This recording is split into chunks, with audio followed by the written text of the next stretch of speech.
1962年1月13日，国民党空军黑猫中队一架152侦察机从台湾桃园机场起飞，秘密侦察大陆。14小时后，一份绝密情报送到蒋介石、蒋经国父子手中。大陆西北沙漠地区存在庞大的疑似工业高台架构。后续侦查进一步证实，大陆正在研制原子弹且即将试爆，这让一心图谋反攻大陆的蒋介石深受冲击。面对大陆即将拥有核武器的现实，他陷入两难境地。这一天本是美国中情局首次与台湾合作派遣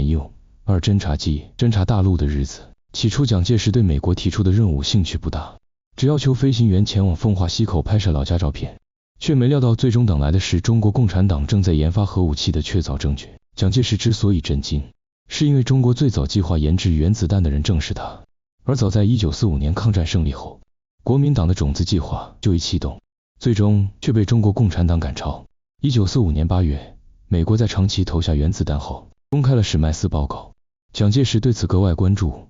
立即让人将报告译成中文，并找来军政部次长于大为探讨研制原子弹的可能性。于大为时任兵工署署长，精通弹道学。他通过亲戚西南联大教授曾昭伦的介绍，结识了有中国物理学之父之称的吴大猷。很快，国民政府汇聚了曾昭伦、华罗庚、吴大猷等一批顶尖专家。1946年6月，国民政府秘密成立原子能研究委员会。同期，美国将军魏德迈透露愿意接纳中国人学习原子弹制造技术。蒋介石随即拨款10万法币，资助这些科学家前往美国。当年9月，华罗庚、吴大猷等人乘坐美国将军号从上海出发，种子计划正式起步。然而这些科学家刚抵达美国，就得知美国反悔了，原因是美国调停国共内战失败，担心大陆政权更迭后核技术落入中国共产党手中，因此不愿让外国人进入美国和研究机构。与此同时，内战爆发导致国民政府国库空虚，根本无力承担和研究所需经费，蒋介石只能将种子计划搁置。1949年底，蒋介石退守台湾，此前赴美学习的科学家也星散各地，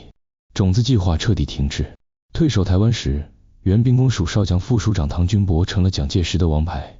唐君博一直追随蒋介石，主持了大陆兵工厂迁往台湾的工作，深得蒋介石信任。1949年淮海战役溃败后，唐君博向蒋介石建议退守台湾，并提出台湾海峡比英吉利海峡更宽阔，而中国共产党缺乏先进的海空军事力量，难以突破海峡防线。蒋介石采纳了这一建议。20世纪50年代，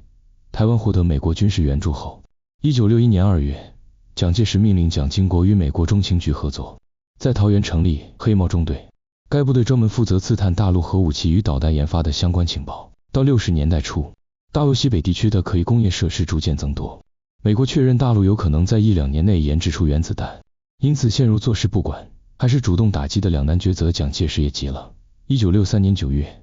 他派蒋经国前往美国，提议由台湾派出300至500名突击队员空降大陆，摧毁大陆的核设施。但2个月后，美国总统肯尼迪遇刺，继任的约翰逊总统担心刺激中国共产党介入越南战争，因此对大陆核问题采取消极应对态度。蒋介石虽焦虑万分，却无计可施。约翰逊认为，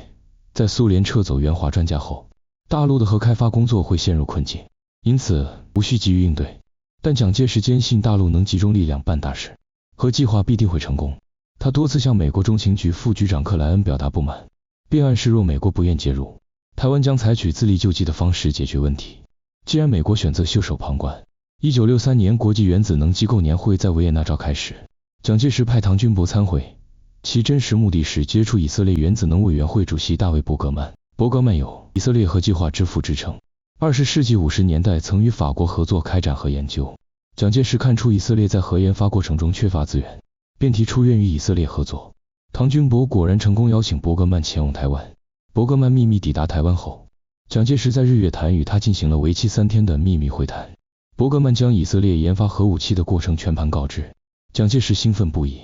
认为只要复制以色列的经验，台湾就能拥有核武器。1963年秋冬之后，他任命蒋经国、唐君博分管防务相关部门，正式重启台湾的核计划。可计划刚启动，1964年10月16日，新中国第一枚原子弹在罗布泊试爆成功，这让蒋介石深受刺激，随即加速推进台湾的核研究工作。1965年，台湾在台北成立中山科学研究院筹备处，聘请伯格曼担任顾问，任命唐君博为筹备处主任。推进代号新竹计划的核研发项目。该计划本质是复制以色列的核武器研发模式，前提是以色列能向台湾分享相关技术与图纸。随后，台湾派遣军方科技军官前往美国进修，这些人需先参加语言训练。蒋氏父子没有察觉的是，